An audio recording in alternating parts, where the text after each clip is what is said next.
안녕하세요. 저는 70대 중반 여자입니다. 지금까지 저는 4번이나 제 가족을 잃었습니다.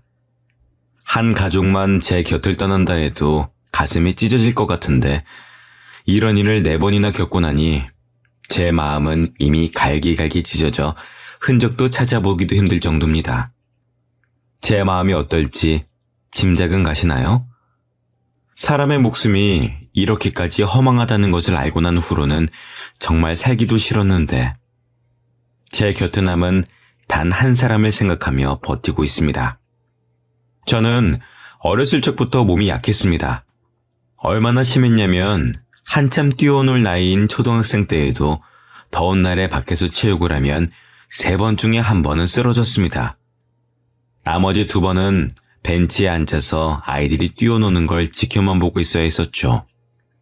건강하려면 운동을 열심히 해야 하는데 운동을 조금만 해도 어지럽고 쓰러지는 일이 많으니 운동을 할 수 없는 아이였습니다. 그러다 보니 공부를 조금만 심하게 해도 코피가 쏟아져서 성적도 늘 중하위권이었고 학교도 제대로 다니지 못하고 집에서 쉬는 날이 많았습니다. 그렇게 고등학교까지는 어찌어찌 졸업을 하고 일을 하려고 했었는데 무슨 일을 해도 제가 몸이 너무 약해서 얼마 가지 않아 못 버티고 쓰러져 버리니 회사 입장에서도 저를 쓰기 찜찜했었는지 3개월을 못 넘기고 해고당하기 일쑤였어요. 다행히 그때까지만 해도 저희 집이 부유했던 편이라 일을 안 해도 충분했었습니다. 그래서 결국에는 취직은 포기하고 집에서 요양을 하고 있었는데 제 눈길을 사로잡은 건 늘 같은 시간에 저희 집 앞을 지나다니는 한 남자였습니다. 늘 온몸에는 흙투성이에 먼지를 뒤집어 쓴 꼴을 하고서도 뭐가 그리 좋은지 신이 나서 걸어가는 모습을 보면서 그 사람이 궁금해지기 시작했어요. 그렇게 며칠을 그 사람을 보다가 하루는 직접 말을 걸어봐야 되겠다 마음을 먹고 그 사람이 지나가는 시간에 맞춰서 집 앞에서 기다리고 있었습니다. 제 예상대로 그 남자는 제 눈앞에 나타났고 저를 지나쳐 가려는 것을 붙잡았어요. 저기요, 잠깐만요. 그러자 남자는 주위를 휙휙 둘러보더니 아무도 없다는 것을 깨닫고는 자신을 가리키며 2 눈을 동그랗게 뜬 채로 저를 바라만 보고 있었습니다. 저는 이 집에 사는 사람인데요. 매일 그쪽이 지나가는 걸 봤거든요. 친해지고 싶어서 그런데 이름이 뭐예요? 남자는 처음에는 저를 이상한 사람 보듯 쳐다봤었지만 긴장해서 2 손을 한껏 모으고 어쩔 줄 모르는 제 모습을 보고서는 의심을 풀고 대답해 주었습니다. 그 남자는 저희 집 근처에서 일하는 건축업자였더라고요. 흙먼지들을 뒤집어 쓰고 있었던 이유를 바로 알 수 있었죠. 그날 이후 저는 종종 집 앞에서 그 사람을 기다렸고 남자는 제가 나와 있으면 잠시 대화를 했고 제가 나와 있지 않으면 제 방을 올려다보고 가곤 했습니다. 그렇게 저희는 만남을 이어오다 정식 연인으로 발전하게 되었습니다. 그런데 제가 남자를 만나는 것을 알게 된 집안은 그야말로 난리가 났어요. 너 만나는 사람이 건축 일을 한다고? 그럼 무식한 일을 하는 사람이랑 말은 통하니? 그래, 너 정신 차려. 네가 아직 사회생활도 제대로 안 해보고 많은 사람을 못 만나봐서 그런 사람이 눈에 들어오는 거지. 조금만 지나봐. 달라질걸? 그래, 얼른 정신 차려. 그런 남자를 못하러 만나? 언니와 어머니는 현장에서 일을 하는 사람을 대놓고 무시하시면서 헤어지라고까지 하시더라고요. 저는 절대 안 된다며 오히려 남자친구를 만나러 보란듯이 밖으로 데이트도 나갔었습니다. 하지만 어머니의 마음은 달라지지 않았어요. 오히려 아버지까지 합세했었죠. 너 요즘 만나는 사람이 있다고 들었다. 별 볼 일 없는 사람 같던데. 그런 사람 만나면서 시간 낭비하지 말고 내가 봐놓은 선짜리나 나가봐라. 아버지는 아버지의 사업에 도움이 될 만한 사윗감들로 선짜리를 주선하기 시작하셨어요. 저는 절대로 안 나가겠다면서 버텼었지만 결국엔 어머니의 손에 붙잡혀 나갔었습니다.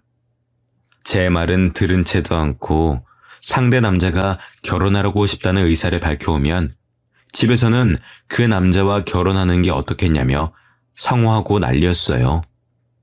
어차피 몸도 약해서 일도 제대로 못하고 그렇다고 머리가 뛰어난 것도 아니니 그냥 내가 봐놓은 괜찮은 남자랑 결혼해. 에? 그거 너도 좋고 우리 집안에도 좋은 거야. 그게 어떻게 저한테 좋은 거예요? 저는 싫어요. 결혼은 제가 좋아하는 사람이랑 할 거예요. 제가 알아서 하게 내버려 두세요.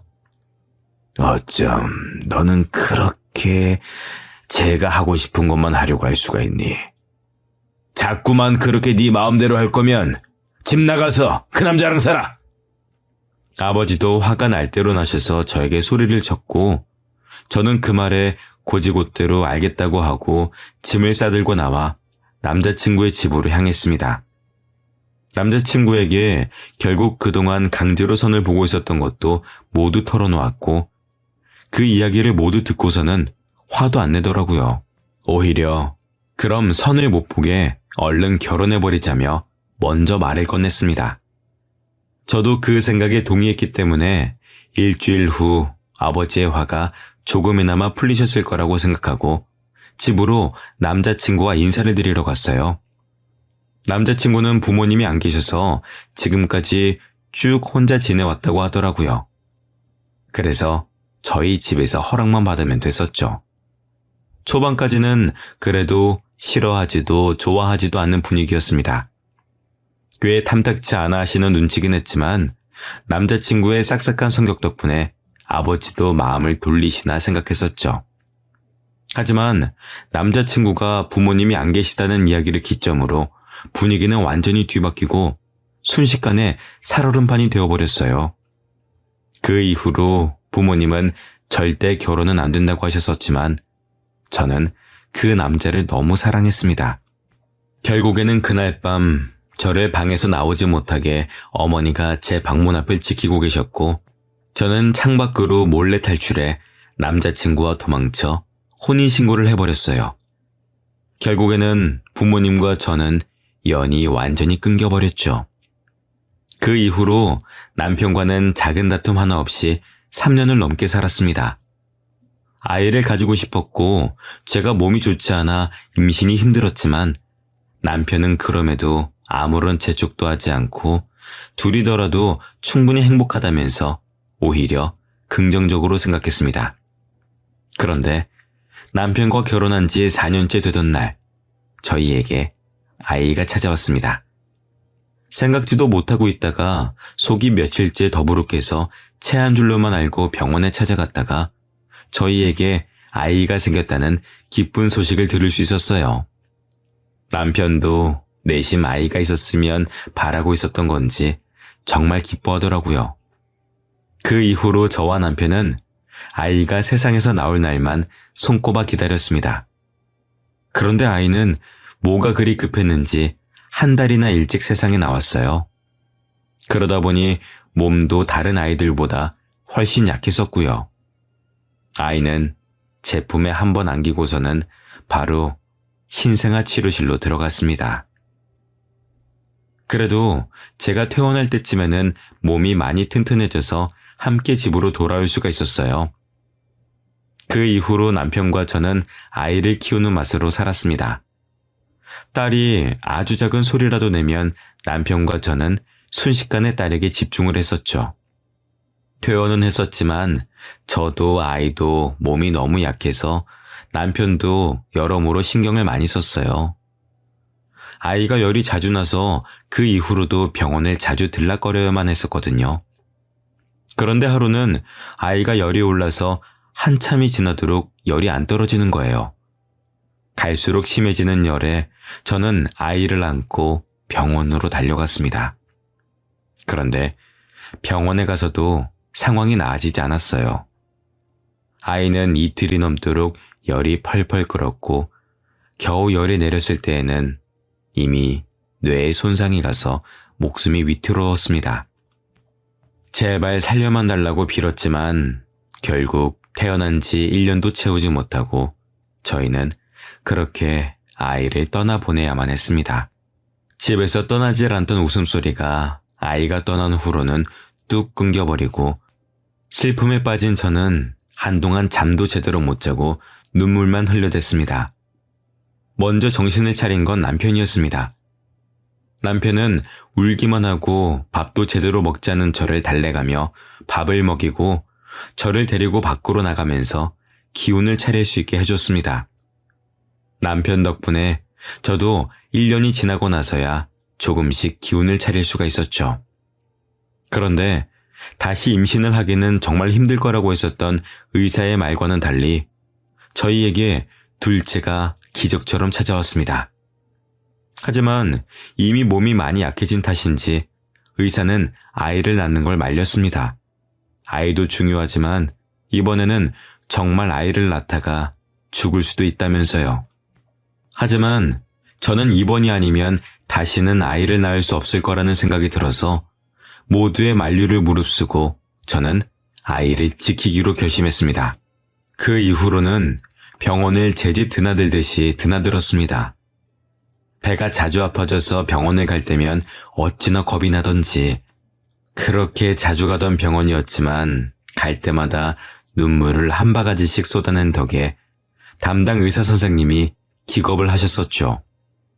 다행히 아이는 뱃속에서 꼬박 10달을 잘 채우고 태어났지만 저는 정말 생사를 왔다 갔다 했었습니다. 결국에는 제왕절개를 통해 아이를 낳았죠.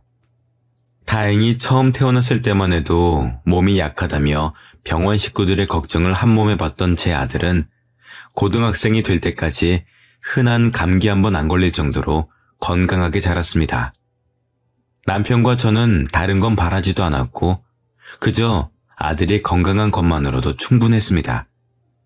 아들은 거기에다 공부도 꽤나 잘하는 편이었고 반에서 친구들과 사이도 좋았어요. 남편과 저는 이제 더는 바랄 것이 없겠다는 생각을 하고 있었던 찰나였습니다. 이제 곧 대학교를 들어가야 할 아들을 위해서 남편은 승진을 하려고 조금 과할 정도로 열심히 일을 하기 시작했었는데요. 그때 남편이 밤낮 없이 일을 하다 하루는 저녁에 술을 약간 마시고 확인할 것이 있어서 들렸던 현장에서 남편은 사고를 당했습니다. 술이 들어간 탓에 주변을 신경 쓰지 못했던 그때 남편의 위로 철근이 떨어졌고 뒤늦게 피하려다 결국 한쪽 다리가 완전히 깔려 그 다리는 뭉개져 버렸습니다. 결국에 남편은 왼쪽 다리를 절단하고 일을 그만두게 되었습니다. 심지어 회사에서는 술을 먹고 현장에 들어간 남편의 잘못이라며 보상도 해주지 않아서 남편의 병원비를 고스란히 저희가 떠안아야만 했죠. 그런데 문제는 남편의 병원비를 해결하고 나니 이제 당장 먹고 살 돈이 없었어요. 모아놓은 돈이라곤 남편의 병원비로 모두 나가버리고 이제 남편도 더 이상 돈을 벌어오지 못하는 상황이니 저라도 나가서 돈을 벌어야만 했습니다. 경력이라곤 20년 전 몇 개월 정도 회사에서 사무 보조를 하다 말았던 것이 끝이니 제대로 된 회사에서 저를 써줄 리는 만무했죠. 결국엔 집 근처 식당에서 주방 보조로 일을 하기 시작했습니다. 둘째를 낳은 후로는 몸이 더 약해져서 일을 하다 가끔씩 어지러움을 느끼기도 했지만 제가 아니면 돈을 벌어올 사람이 없으니 버텨야만 했어요. 미안해 여보. 내가 돈을 벌어와야 되는데. 몸은 괜찮아? 뭐가 미안해. 지금까지 우리 식구 당신이 먹여 살렸잖아. 이제는 내가 벌어올 수 있으니까 당신은 집에서 쉬고 있어. 남편은 제가 일을 시작한 이후로 제가 쓰러질까봐 전전긍긍했습니다. 아들도 피곤해하는 제 모습을 보면서 학교를 다니고 친구들이랑 노는 것만으로도 바쁠 텐데 제가 퇴근하고 집에 오면 집안일을 싹 해놓고 저녁까지 해놓고 공부하러 갔었죠. 덕분에 집에 오면 편하게 쉴 수 있었어요. 그런데 하루는 아침부터 몸에 기운도 없고 어지러운 느낌이 들었습니다. 하지만 돈을 벌어야 하니 억지로 참고 일을 하고 있었는데 갑자기 눈앞이 핑 하고 돌더니 그대로 저는 쓰러져 버렸습니다. 그리고 눈을 뜨니 제 눈앞에는 남편과 아들이 울었는지 두 눈이 빨갛게 되어서는 저를 내려다보고 있었어요. 눈을 뜬 저를 발견하고 두 사람은 호들갑을 떨었죠. 여보, 괜찮아? 내가 미안해. 이제 내가 돈 벌 테니까 당신은 집에서 쉬어. 엄마, 아니야. 내가 돈 벌어올게. 나도 돈 벌어올 수 있어. 내가 미안해. 다들 뭐가 그렇게 나한테 미안해. 안 그래도 돼. 돈은 내가 벌 수 있어. 다들 쓸데없는 소리 하지 말고 나한테 맡겨. 지금 당신한테 맡기다가 당신이 쓰러졌는데 어떻게 당신한테 맡길 수가 있어.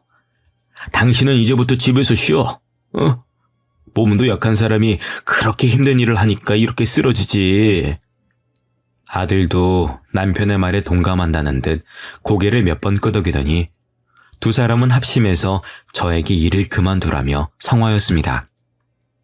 식당 사장님도 몸이 허약해서 맘 놓고 쓰기 어려울 것 같다며 먼저 저에게 그만 나왔으면 좋겠다라고 말씀하시더라고요. 결국에는 저는 일을 그만두고 집에서 일을 쉬게 되었습니다. 그래도 몇 개월을 일했으니 조금 모아둔 돈으로 쉬다가 다시 나가서 일할 생각이었어요. 그런데 이번에는 아들이 더 빨랐습니다.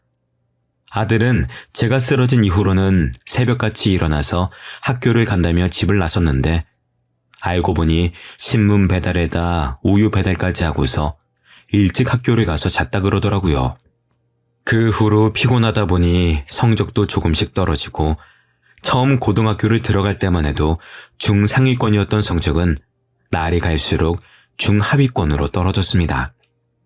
결국 아들은 대학도 가지 않고 졸업하자마자 작은 회사에 취업을 해서 돈을 벌면서 저희 집안에 가장 노릇을 하기 시작했어요. 그런 아들이 기특하기도 했지만 제 짐을 떠넘긴 것 같아서 늘 미안한 마음이 있었습니다.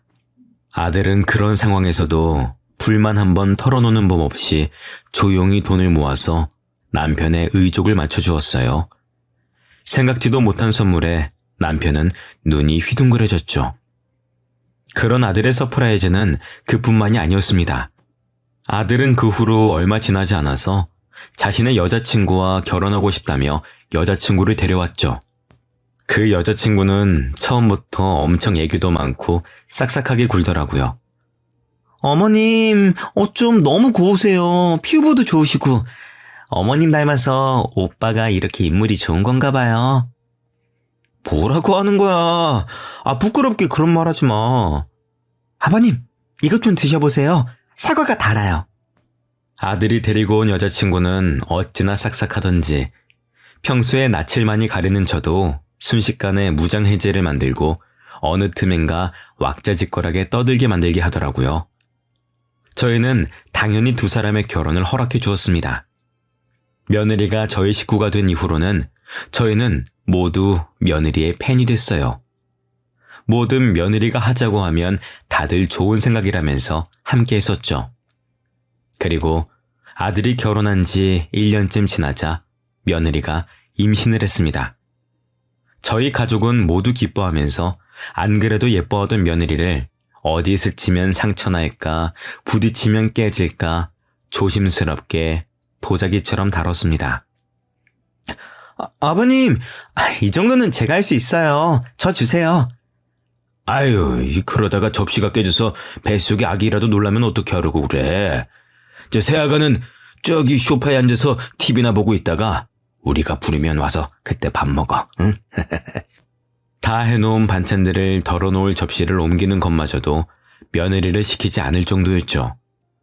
별것도 아닌 것들로 진지해져서는 옥신각신하는 남편과 며느리를 보고 있을 때면 웃긴 코미디 프로그램을 보고 있는 것처럼 아들과 저는 웃음을 터뜨렸습니다. 에이, 왜 그렇게 웃는 거야? 응? 뭐가 웃겨? 아버지, 이게 어떻게 안 웃겨요. 제 와이프도 접시 정도는 나를 줄 알아요. 그렇게 신주단지 모시듯이 안 해주셔도 돼요. 임신한 몸인데 신주단지보다도 더 귀하지. 네 엄마가 너 임신했었을 때는 이것보다도 훨씬 더 심했었어. 며느리라서 부담스러워할까봐 내가 참고 있는 거지. 아버님, 저 부담스러우세요? 저는 하나도 안 부담스러운데. 남편의 말에 며느리는 장난기가 도진 듯 남편을 놀리듯 이야기했습니다. 그러자 남편은 절대로 그런 것이 아니라며 펄쩍 뛰며 손사래를 치는 모습에 저희 세 사람은 한마음으로 남편을 놀려먹을 때도 있었죠. 그렇게 시끄럽지만 행복한 일상 속에서 아이도 무사히 잘 태어났습니다. 태어난 아이는 정말 며느리를 쏙 빼닮았더라고요. 잘 울지도 않고 생글생글 웃기만 하는 모습에 손주를 보고 있다 보면 하루가 어떻게 지나가는지 모를 정도로 시간이 뚝딱 흘러갔습니다. 남편과 저는 맞벌이를 하는 아들네 부부를 대신해서 자주 아이를 봐주고 있었는데요. 며느리가 다시 복직을 하면서부터 조금씩 바뀌기 시작했습니다.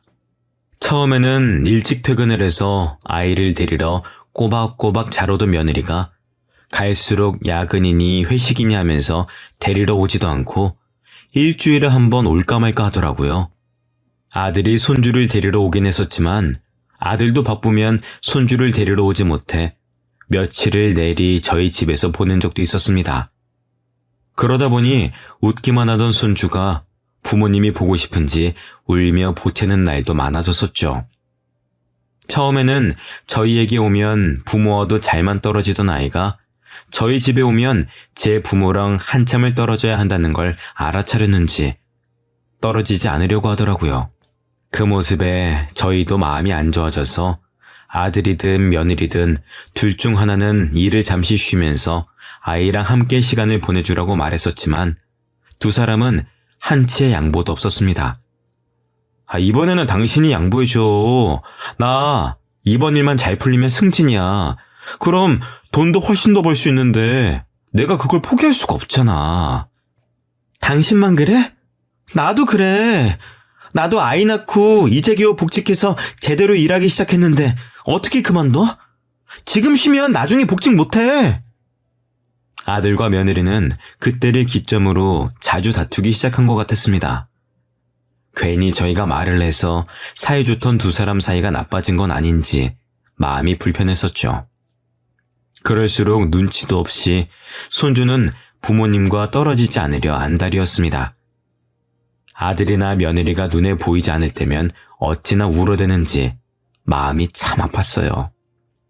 막상 또 아들과 며느리가 아이랑 함께 있으면 잘 놀아주는 편이라 무작정 두 사람이 잘못했다고만은 할 수가 없어서 답답한 노릇이었죠. 결국에는 돈을 더 많이 벌어오는 게 아들이니 아들이 계속 직장을 다니고 며느리는 잠시 동안 일을 쉬면서 아이를 돌보게 되었습니다. 아들은 아이를 키워야 하니 돈을 더 많이 벌어오겠다면서 지방을 전전하는 현장직으로 근무를 바꿨어요. 그렇게 하면 확실히 돈은 더 벌 수 있다고 하더라고요. 하지만 며느리는 처음에는 손주를 잘 돌보는 것 같다가 또다시 밖으로 나돌기 시작했습니다. 아가야, 어딜 그렇게 나가는 거야? 기현이는 우리한테 내팽개치고. 어머님, 죄송해요. 제가 일이 있어서요. 잠시만 기현이 좀 봐주세요. 며느리는 일주일에 두세 번은 저희 집에 아이를 맡겨두고 나가는 일이 생겼습니다. 갈수록 아이에게 관심이 없어진 것 같아 남편과 저도 걱정이 많았어요. 설마 세아가 밖에서 다른 짓 하고 다니는 건 아니겠죠? 무슨 그런 소리를 해. 세아가가 어디 그럴 애야? 우리가 모르는 무슨 일이 있는 거겠지. 조금만 기다려봅시다. 하지만 더 이상은 며느리를 기다리고만 있을 수는 없는 상황이 벌어졌습니다. 오랜만에 김치를 담가서 김장김치를 나눠주려고 아들네 집에 들렸었는데 초인종을 누르니 며느리가 나오긴커녕 집안에서 아이의 울음소리만 들렸어요. 저는 며느리가 집안에서 큰일이라도 당했나 싶어서 다급하게 경비를 불러서 문을 열어 집 안으로 들어갔습니다. 그런데 집에는 며느리는 없이 손주만 덜렁 있었어요. 심지어 책장에 깔린 채로요. 저는 깜짝 놀라 책장을 들어 아이를 빼냈고 손주는 놀랐는지 한참을 울음을 멈추질 못했습니다. 다행히 뭔가 많이 쌓아놓는 책장이 아니어서 그렇게 무거운 편은 아니었지만 2살 배기 아이에게는 충분히 위협적인 무기였었죠. 저는 처음으로 며느리에게 화가 잔뜩 나서 전화를 했습니다. 무슨 일이라니? 너는 집에 애 혼자 두고 어딜 그렇게 돌아다니는 거야? 애가 12살도 아니고 겨우 2살인 애를 두고 집 밖을 나갈 정신이 있니? 집에 오셨어요? 말씀하고 오시지. 저도 정말 잠깐 나갔었던 거예요. 밖에서 그렇게 오래 있었던 것도 아니고요. 지금 바로 들어갈게요. 됐다. 집에 가봤자 기현이 없어. 기현이 책장에 깔려서 지금 병원이다. 병원에서 검사해보고 우리 집으로 데려갈 테니까 그렇게 하라. 네? 기현이가요? 많이 다쳤어요? 무슨 병원이에요? 이미 늦었어. 이제서야 기현이가 어떤지 궁금하긴 하니? 저는 화가 나서 며느리에게 병원도 어딘지 알려주지 않고 끊어버렸습니다. 다행히 손자는 어디 한 군데 크게 다치질 않아서 바로 퇴원할 수 있었습니다. 그리고 집으로 가니 며느리가 안절부절 못하면서 저희 집 앞에서 기다리고 있더라고요. 어머님! 기현이는요? 크게 다친 곳은 없죠? 그렇게 걱정됐으면 아이를 혼자 두고 밖에 나가질 말았어야지. 죄송해요. 제가 너무 급한 일이어서 앞에서 잠깐 만나자고 해서 딱 10분만 만나고 다시 집으로 들어가려고 했어요. 그렇게 급한 일이면 아이는 혼자 둬도 되는 거니? 아이는 데리고 나갔어야지. 죄송해요. 너무 급하게 나간다고 그럴 정신이 없었어요. 급하다고 애를 안 챙기는 게 무슨 엄마니? 너 혼자 있는 집에 기현이 절대 안 보내. 내 남편 올라오면 그때 우리 집 와서 데리고 가. 그 전까진 절대 안 돼. 며느리의 말을 들을수록 더 화가 치솟은 저는 아들이 오기 전까지는 절대 아이를 보내지 않겠다며 그렇게 말한 후에 집으로 돌아와 아들에게 전화를 걸었어요. 여보세요? 무슨 일이에요, 엄마? 기현이가 다쳤다. 애 엄마가 애 혼자만 집에 두고 나가서 애가 책장에 깔려서 집이 떠나가라 울고 있는 걸 보고 내가 놀래서 병원으로 데리고 갔다. 네? 그게 무슨 말이에요? 기현이는 괜찮아요? 많이 다친 건 아니죠? 많이 다치진 않았어. 이제 겨우 진정하고 잠들었다. 내가 아무래도 며느리를 잘못 본 것 같아. 급하게 나간다고 애를 내팽겨치는 게 말이 되니? 아들도 너무 놀라서 화를 내다가 일을 빨리 마치고 올라오겠다고 하더라고요. 늦어도 밤 12시에는 도착한다는 말에 항상 일찍 잠에 들던 남편과 저는 잠도 자지 않고 아들을 기다리고 있었습니다. 그런데 아들은 도착한다던 시간이 한참이 지나도 오질 않았어요. 처음에는 운전 중이라 전화하면 괜히 방해하는 걸까봐 기다려봤지만 차가 밀려서 늦는다고 해도 심하다 싶을 정도로 오질 않았습니다. 결국엔 새벽 2시가 넘어서 아들에게 전화를 걸어보았지만 받질 않았어요. 얼마 지나지 않아 며느리에게 전화가 왔습니다. 아들에게 사고가 났으니 얼른 병원으로 와달라면서요. 그렇게 저는 병원에서 나온 지 24시간도 채 지나지 않아 다시 병원으로 향했습니다. 아들은 급하게 운전을 해서 올라오다가 졸음운전 차량과 사고가 나면서 차가 심하게 훼손됐다고 하더라고요. 겨우 아들만 차 안에서 빼내고 휴대폰은 사고 난 차 안에 있어서 전화를 해도 받지 않았었던 겁니다. 경찰에서 신원 조회를 해서 며느리에게 연락이 갔던 거죠. 아들의 상태를 보러 갔지만 근처에도 갈 수도 없을 만큼 심각한 상황이었습니다. 병상을 둘러싼 많은 사람들이 아들을 살리기 위해서 온갖 가진 노력을 다했었지만 아들은 결국 그 자리에서 일어나지 못하고 숨을 거두고 말았어요. 남편과 저는 다리에 힘이 풀려 그 자리에 주저앉았습니다. 너무 현실성이 없어서 정말 꿈인 것 같았습니다. 모든 게 다 거짓말 같았어요. 겨우 키워놓은 아들마저 세상을 떠나니 모든 게 허망하더라고요. 처음에는 눈물도 안 날 지경이었습니다. 그 상황 자체를 받아들이질 못해서 아들은 아직 지방에서 올라오지 않은 거라고 생각하고 아들에게 계속 전화만 걸어댔었지만 결국에는 현실을 받아들여야만 했습니다. 아들에게 아무리 전화를 걸어도 전화는 연결되지 않았고 저는 그제야 아들이 정말 세상을 떠났다는 걸 실감하고서 그대로 무너져 내렸어요. 늘 제 옆에서 든든하게 받쳐주던 남편도 이번만큼은 도저히 감당할 수가 없었는지 함께 무너져 내려서 저희는 부둥켜 안고 울다가 그대로 저희 둘 다 실신까지 했습니다. 우리 아들, 내가 전화만 안 했어도 내가 괜히 전화해서 급하게 오느라 그런 일을 당한 거야. 다 내 잘못이야. 왜 하필 그때 전화를 했을까?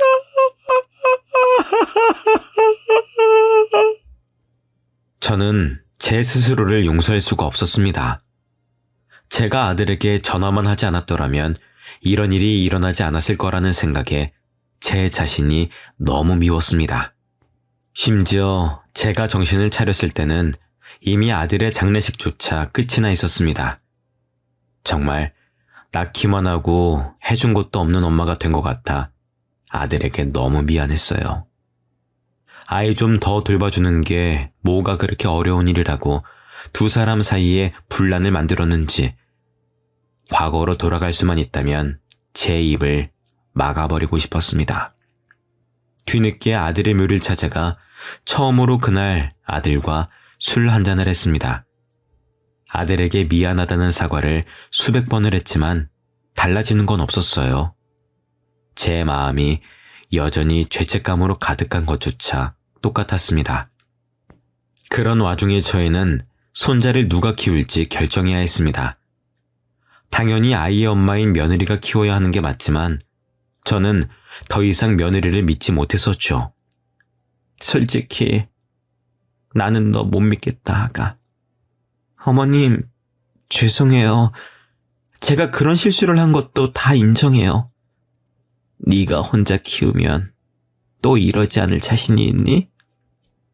더는 이런 일이 생기지 않을 거라고 각서라도 쓰면 아이를 데려갈 수 있게 해줄게.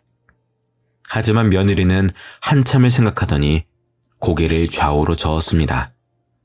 어차피 각서라고 해봤자 법적 효력도 없는 것이니 그냥 쓰고 데려갈 수도 있었던 건데 며느리는 오히려 그럴 수 없을 것 같다면서 아이를 포기하고 떠나가더라고요. 그 이후로 저와 남편 둘이서 손자를 키우며 살아왔었는데요. 할머니 할아버지 밑에서 자라서 주위 친구들이 놀려서 기가 죽으면 어쩌나 걱정도 많았지만 손자는 그런 기색 하나 없이 저희를 부모처럼 생각하며 자라왔습니다. 중간에 사춘기가 와서 반항을 조금 하긴 했지만 요즘 아이들의 사춘기에 비해서는 귀여운 수준이었었죠. 손자가 고등학교에 입학하고 얼마 지나지 않아 저에게는 또 불행한 일이 닥쳤습니다. 바로 남편이 간암에 걸렸다는 거였어요. 왜 아이들을 다 키워놓기만 하면 주위에서 이렇게 안 좋은 일들이 생기는 건지 정말 하늘이 원망스러웠었죠. 심지어 남편은 몸이 안 좋다는 걸 느끼고 있으면서도 손자 대학 등록금이 모자랄까 자기 병원비를 아끼려고 병원조차 가지 않고 버티고 있더라고요. 갈수록 남편의 얼굴이 거무직직해지는 게 이상해서 피부 문제인가 생각했었는데 이미 간암이 다른 곳까지 전이가 돼서 치료가 힘들겠다고 하더라고요. 남편은 다리를 잃은 이후로 술을 마시기 시작했었는데 아들이 사고로 죽고 난 다음부터는 틈만 나면 아들에게 가서 이야기하다 술도 한잔하고 오는 게 일상이 되어버렸거든요. 아무래도 그것들이 쌓이고 쌓이다 보니 결국 병이 되어버린 것 같았습니다. 아무래도 우리 아들은 당신보다 날 더 좋아했던 것 같아. 그러니까 아빠가 보고 싶어서 이렇게 먼저 데려가지. 당신, 그런 말 말아요. 무슨 그런 무시무시한 소리를 아무렇지도 않게 해. 당신은 천천히 와. 내가 먼저 가서 우리 딸하고 둘째 아들하고 놀고 있을게. 남편은 자신이 맞이할 결과를 알고 있다는 듯 모든 것을 체념한 채로 재미없는 농담을 하며 하루하루 버텨냈습니다. 늦었지만 그래도 치료를 해보기 위해서 남편은 병원에서 항암 치료를 시작했었지만 이미 나이가 있어서 그런지 치료를 버텨낼 체력이 부족했었는지 결국 수술조차 제대로 받아보지 못하고 병원에서 숨을 거두었습니다. 도대체 몇 번째인지 하늘을 원망할 힘도 없었어요. 제게 온 두 아이부터 남편까지 제 가족은 모조리 제 곁을 떠났습니다. 혹시나 손자에게도 그런 불행한 일이 닥치진 않을까 걱정되기 시작했죠. 그래서 손자만큼은 힘든 일도 하지 않고 편하게 자랐으면 했습니다. 하지만 그것조차 제 마음대로 되질 않았어요. 남편이 죽고 나온 보험금도 남편의 병원비를 해결하고 그렇게 많이 남지도 않더라고요. 그래서 저는 다시 일을 시작할 수밖에 없었습니다. 나이는 꽤 있었지만 그래도 저를 받아주는 곳이 있긴 있더라고요. 그래도 요리는 꽤 잘하는 편이라 주방에서 일을 할 수가 있었습니다. 하지만 그렇게 일을 한 지 2달도 채 지나지 않아 그만 불에 심하게 손을 대어서 한동안은 붕대를 칭칭 감은 채로 살아야 했습니다. 당연히 일도 그만둬야 했었죠. 나이가 있으니까 화상을 입은 손이 낫는 것도 더디더라고요. 점점 생활비가 줄어가는데 일은커녕 일상생활조차도 힘드니 걱정이 늘어갔습니다. 그런데 그런 제 걱정을 알아차린 건지 손자가 이번에는 아르바이트를 하기 시작했어요. 손자는 저녁에 야간 자율학습을 빼고 아르바이트를 하는 것도 모자라서 주말에도 아침부터 저녁까지 일을 하더라고요. 그런 모습에 손자를 말리고 싶었지만 말린다고 해서 모든 게 해결되는 게 아니니 참 여러모로 걱정이 많았었습니다. 그런데 공부도 곧잘하던 손자가 대학을 안 갈 거라며 저에게 말을 하더라고요. 아무래도 등록금을 낼 돈이 없으니 걱정이 돼서 그런 것 같았습니다. 하지만 제 손으로 손자의 인생을 망치고 싶지 않아서 등록금은 알아서 할 테니까 제발 쓸데없는 생각 말고 대학은 꼭 가야 한다고 한 달을 넘게 설득한 덕분에 손자는 다시 대학교를 가겠다고 마음을 고쳐먹었습니다. 하지만 손자가 걱정하는 것처럼 등록금이 문제였어요. 그걸 해결하려면 저도 나가서 돈을 벌어와야 했었죠. 그런데 손자의 담임 선생님에게서 전화가 걸려왔습니다. 안녕하세요, 기원이 할머니. 저 기원이 담임입니다. 아이고, 안녕하세요. 진즉에 제가 먼저 인사를 드렸어야 하는 건데. 아니에요. 다른 게 아니라 기현이가 가정 환경이 조금 어려운 편이죠. 네, 그렇긴 한데 기현이 대학은 꼭 보낼 거니까 혹시 또 대학을 안 간다느니 그런 헛소리를 하면은 선생님이 따끔하게 혼 좀 내주세요. 그러자 선생님은 조금 웃으시더니 기현이에게 장학금이 나왔다고 했습니다. 네? 무슨 장학금이요? 그동안 기현이가 교회에서 상도 많이 받아오고 성적도 좋아서요. 동문회에서 기현이 학기마다 500만 원씩 해주신다고 하네요. 그 말에 저는 그간 앓던 시름이 싹 나는 것 같았습니다. 그 후로 기현이도 아르바이트를 그만두고 공부에 집중할 수가 있었고 꽤 좋은 대학에다가 대기업과 연결된 과에 전액 장학금을 받고 입학을 했습니다. 덕분에 취업 걱정도 덜고 방학 때마다 그 기업으로 인턴을 나가서 돈을 벌어오더라고요. 그 돈만으로도 저희 두 사람이 먹고 사는 데는 아무런 지장이 없었었죠. 그런데 어느 날 저희 집으로 며느리가 찾아왔습니다. 어머님, 그동안 잘 지내셨어요? 아버님 소식은 얼마 전에 들었어요. 무슨 일로 찾아왔어? 이제서야 기현이가 보고 싶은가 보지? 그러자 며느리는 고개를 푹 숙이고 눈물을 뚝뚝 떨어뜨렸습니다. 어머님, 저 얼마 안 남았어요. 엄마라고 말하지 않아도 돼요. 그러니까 한 번만 가까이서 볼 수 있게 해주세요. 알고 보니 며느리는 혈액암에 걸려서 이제 겨우 3달 정도밖에 안 남았다 하더라고요. 매번 멀리서 손자가 커오는 걸 봤었는데 죽기 전에 마지막으로 가까이서 보고 싶어서 직접 찾아온 거였습니다. 얼마 남지 않았다는 이야기에 마음이 약해진 저는 기현이와 며느리를 만나게 해주기로 결정했습니다.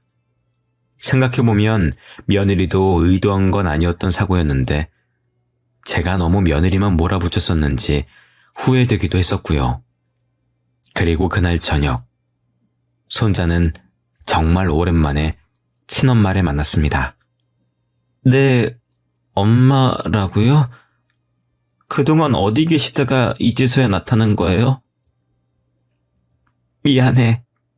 내가 너를 볼 면목이 없어서 그동안 멀리서만 지켜봤어.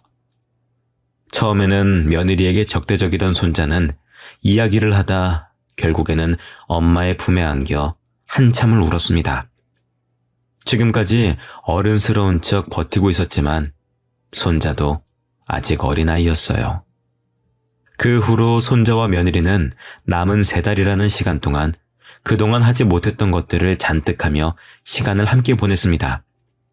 둘이서 캠핑도 가고 바다도 보러 가고 함께 아들에게 인사도 하러 다녀오면서요. 하지만 그 떨어져 있던 사이의 공백을 다 메우기도 전에 며느리는 세상을 떠났습니다. 그리고 손자의 앞으로 어마어마한 금액의 재산을 남겨주고 떠났습니다. 알고 보니 며느리는 그동안 꽤 돈을 많이 벌어왔나 보더라고요. 며느리의 친구이자 대리인에게 이야기를 들으니 손자를 혼자 두고 나갔던 날 며느리가 믿고 투자금을 맡긴 사람이 도망쳤다는 이야기에 황급히 나갔었던 거였어요. 제 아들이 지방을 돌아다니며 힘든 일을 하는 게 싫어서 자기가 직접 퇴직금으로 투자를 하려고 사람들을 만나면서 정보를 찾아다녔었는데 그게 저의 눈에는 그저 놀러만 다니고 있었던 걸로 보였던 겁니다. 결국에는 일이 모두 끝나고 한참 후에야 돈을 들고 도망간 사람을 찾아내 돈을 돌려받았고 그 이후로 여기저기 투자를 하다 대박이 나서 꽤 큰 돈을 모았다고 하더라고요. 그리고 그 돈으로 손자의 고등학교에 연락해 장학금 형식으로 손자에게 돈을 전달했던 것이었어요. 그 말을 들으니 그동안 오해하고 있었다는 사실에 너무 미안하더라고요. 며느리는 말하지 말라고 했다고 했지만 친구라는 사람은 그동안의 며느리의 속사정을 모두 알려주었습니다. 며느리도 제가 왜 그랬는지 충분히 이해하고 있으니 미안해할 필요는 없다는 말까지 덧붙였지만 그래도 며느리에게 사과 한번 제대로 못한 것이 못내 마음에 걸렸었습니다. 장례를 치르는 내내 마음이 불편하더라고요. 원래는 며느리가 죽기 전에 아무도 모르는 납골당에 자기를 안치해 주기를 바란다고 말을 전했다곤 했지만 손자와 상의 끝에 아들의 묘 옆에 나란히 며느리를 묻어주었습니다. 너무 늦게 오해를 풀어서 미안하다며 하늘에서 아들에게도 털어놓길 바라는 마음으로요. 그 이후로도 벌써 5년이 지나서 졸업을 앞두고 있습니다. 졸업하고 바로 자기가 가고 싶은 부서로 취직을 한다고 하니 이제 정말 걱정은 없습니다. 그동안 군대도 무탈하게 다녀오고 여자친구도 만들었어요. 주변 사람들을 넷이나 잃은 건 과거에 제가 너무 이기적이어서 벌을 받았나 생각합니다. 제멋대로 판단해버린 탓에 몇 명이나 상처를 받았을지 가늠이 안 되네요. 많이 늦은 것 같지만 남에게 도움만 받는 삶이 아니라 도움이 되는 삶을 살고 싶습니다.